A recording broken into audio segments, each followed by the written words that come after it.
This is the sixth lecture of Module 5.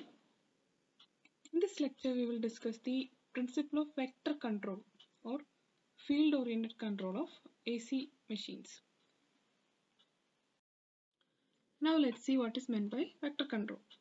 The speed control methods of AC machines are classified into scalar and vector control methods. The speed control methods of induction motors that we have already discussed in the previous sessions were all scalar control methods. The speciality of scalar control methods are they are easy to implement, but they have poor or sluggish dynamic response. Dynamic response is nothing but the fastness with which a drive responds to a command signal. So scalar controlled drives are having poor dynamic response. That means their response is not fast. So this is a disadvantage. So in order to overcome this, we go for vector control methods. Now let's compare the properties of a scalar controlled AC machine with that of a DC motor drive. So we know that DC motor drives are having very good dynamic response. So in order to achieve this property, that is the property of DC motor with which it is having a very good dynamic response. That in order to achieve that property of the DC machines or DC drive, we go for vector control or field oriented control. So the objective of field oriented control is to control the AC drives in a manner similar to that of a separately excited DC motor drive in order to improve the dynamic response. Now we will discuss how this goal is achieved. For that purpose, we should discuss the DC drive analogy. A vector controlled induction motor drive operates like a separately excited DC motor drive. Let's see how it happens. First of all, we will consider a separately excited DC motor drive in which its torque equation can be written as T equal to Ke phi Ia, where phi is the flux and Ia is the armature current. Ke is the motor constant. So a flux, we know that flux is proportional to the field current. So equation becomes Ke If Ia. This system can be represented like this.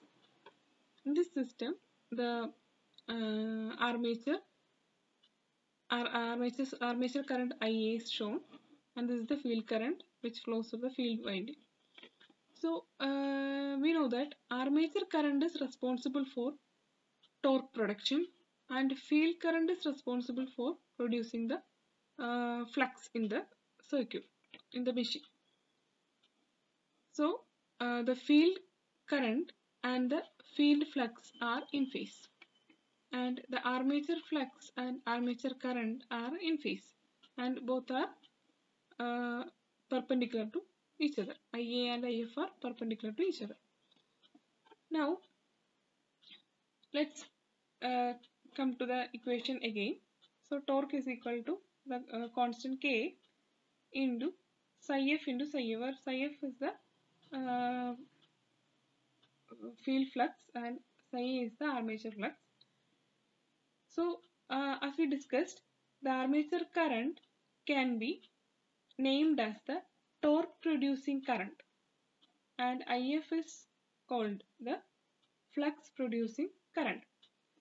So why we are discussing like this? This is because we should understand that in the case of a DC drive, we can control the armature current or the torque producing current and the flux producing current independently.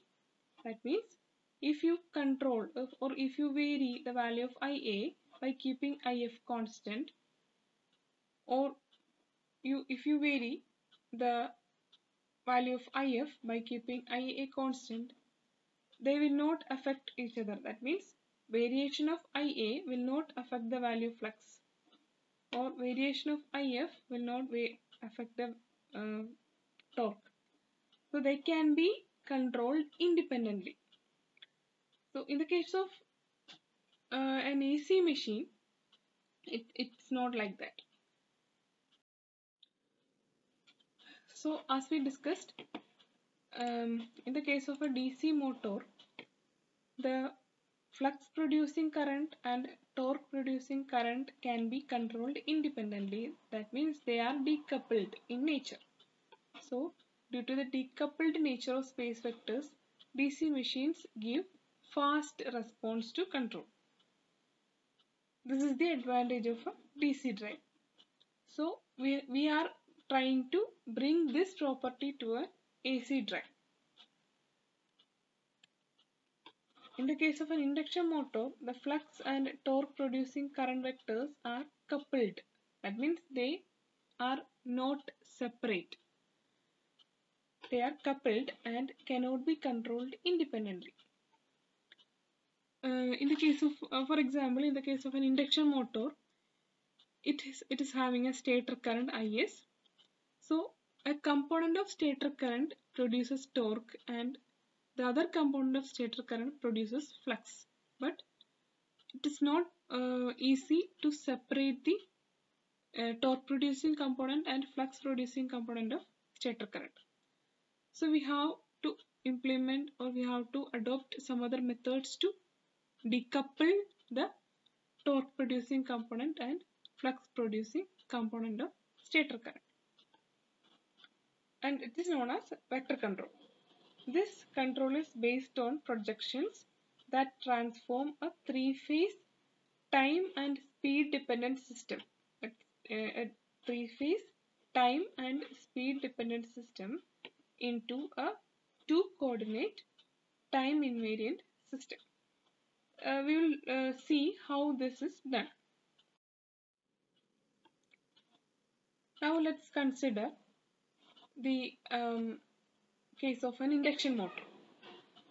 In the case of an induction motor, the stator current Is can be resolved or can be separated into two components.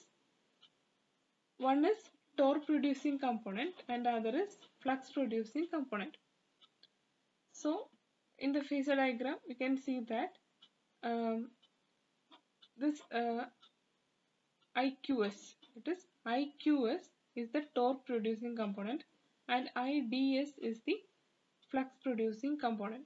So IDS should be in phase with psi r and IQS should be at 90 degrees or perpendicular to IQS should be perpendicular to IDS. So that is the condition. The DC machine like performance is possible only if IDS is aligned along psi r. IDS is aligned along psi r. Psi r is the rotor flux. And IQS is aligned perpendicular to it. This is the condition. Then this is the block diagram of a simplified block diagram of a vector control induction motor drive. So IDS and IQS star. These star indicate the command signal or control signals. So IDS and IQS are the command signals of flux producing component and torque producing component of stator current. Now let's see what's meant by a space vector. Any three time varying quantities such as current, voltage or flux linkage of AC motors whose sum is always equal to 0 and are spatially displaced by 120 degree can be expressed as a space vector. For example, let's consider an induction motor whose stator is having a three-phase winding. So the stator windings are named as U, V, W, or it may be RYB or ABC, whatever it is. Let's consider the stator of an induction motor. So there will be three currents, IU, IV and IW, flowing through these three windings, and the vectors, if you draw the vectors or phasor, if you draw the phasor diagram of these three currents, IU, IV and IW, they will be spatially displaced by 120 degree, and their sum will be equal to 0. As we know, for a three-phase alternating quantity, the sum will be equal to 0. So this system of three um currents can be represented as a rotating space vector Is. This is the rotating space vector Is. The current space vector is a rotating vector. So the position of this rotating space vector varies with time.